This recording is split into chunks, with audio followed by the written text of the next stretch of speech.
Well, it's been interesting first parts of the race here. The start day itself was a little drizzly and blustery. I went into the start line with 4 reefs, which I felt was underpowered.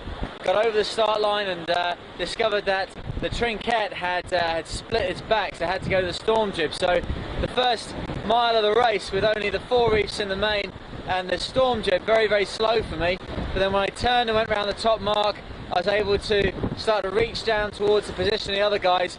Within a couple of hours, I'd managed to catch up with them, and during that period was joined with dolphins alongside the boat, which was absolutely phenomenal. But going into that evening, I had to do something about the damaged trinquet, and I went up the mast and cut it down, and then spent the next 12 or 18 hours alternately driving the boat and in the forepeak stitching the thing back together again.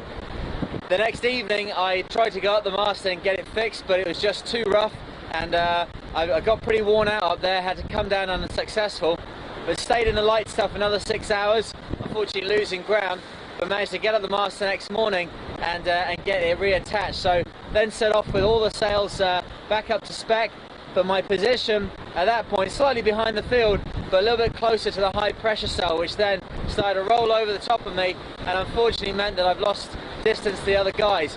We've just turned now and started heading east. They're catching back up with them. We've got good speed over the ground, got some good last skids, good high speeds. So the main thing now is just stay on a nice straight line, try and work on boat speed and try and catch up the mileage I've lost. But it's only a small problem. We've got a lot of race to go, and as always, we're not defeated yet.